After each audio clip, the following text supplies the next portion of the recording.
Olha só essa situação. O carrinho vem, uma certa velocidade, bate contra um caminhão, ficam grudados e vão embora. Como é que eu posso relacionar as grandezas físicas numa colisão? Você lembra?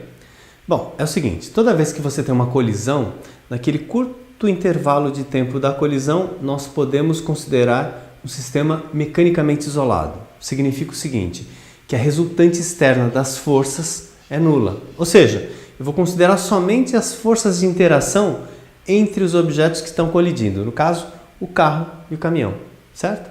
Bom, daí você fala, bom, mas e daí, né? Quando isso acontece, quando você pode considerar essa situação, a quantidade de movimento antes e depois da colisão é a mesma. Lembra a quantidade de movimento? É massa vezes velocidade. Então, olha que simples. Eu tenho inicialmente o carro se movimentando, que bate depois contra um caminhão e os dois saem juntos. Então, eu tenho uma situação antes da batida e depois da batida. Eu posso igualar as quantidades de movimento e aí eu posso descobrir o que ele pedir de variáveis aí no problema, não é? Bom, você pode até estar pensando assim, depois de ter lido o enunciado aí, o que eu coloquei no início do vídeo, você fala assim, bom, mas não tem nada a ver, não tem caminhão, não tem carrinho.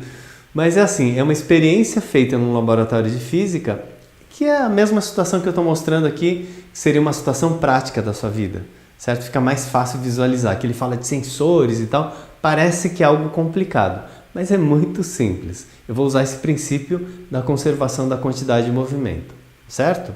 Bem, vamos começar então olhando o enunciado. Ele fornece aqui até uma tabela, vou colocar aqui para a gente analisar, vou precisar dessa tabela, desses valores aí, para fazer alguns cálculos. Ele mostra a posição de 4 sensores, então o sensor está em 15 centímetros, um outro sensor em 30, assim, e assim por diante, né? Para que serve isso? O sensor ele vai detectar a passagem do carrinho. Então, olha só, o primeiro sensor está na posição 15, é como se tivesse uma régua bem grande, e um dos sensores eu coloco na posição 15 dessa régua, ok? O outro sensor ele colocou no 30, e note o seguinte, quando o carro passa pelo primeiro sensor no 15, marca tempo 0. Quando passa pelo 30, tempo 1 segundo. Então, olha que fácil. Eu tenho as posições que o carrinho passou, que são as posições dos sensores, e tenho os tempos, os instantes que ele passou. Se eu tenho posição e tempo, dá para achar a velocidade. É isso aí que eu vou fazer. Velocidade escalar, ΔS por ΔT, velocidade constante, né? Não tem atrito, movimento uniforme. ΔS por ΔT. Vou substituir os valores, então vai ficar 30 menos 15, né? Sobre 1 menos 0. Então, posição final menos inicial. Tempo final, tempo inicial. Então, vai ficar 30 menos 15, 15, sobre 1, 15 centímetros por segundo. É a velocidade do carrinho sozinho, ok? Muito bem. Olha agora a terceira e a quarta linha, as duas últimas linhas dessa tabela. Note o seguinte, que tanto para o carrinho 1 como para o carrinho 2, os sensores indicam as mesmas coisas. Por quê? Porque eles estão juntos, estão grudados. É como se fosse um carrinho só, não é isso? Então, vai passar da posição 75 para 90, vou escrever isso daqui, né? 90 menos 75, entre os instantes 8 e 11, então 11 menos 8. Então, vai dar, quanto? 90 menos 75 dá 15, 11 menos 8 dá 3, 15 dividido por 3 dá 5 centímetros por segundo. Então, olha os dados que eu tenho.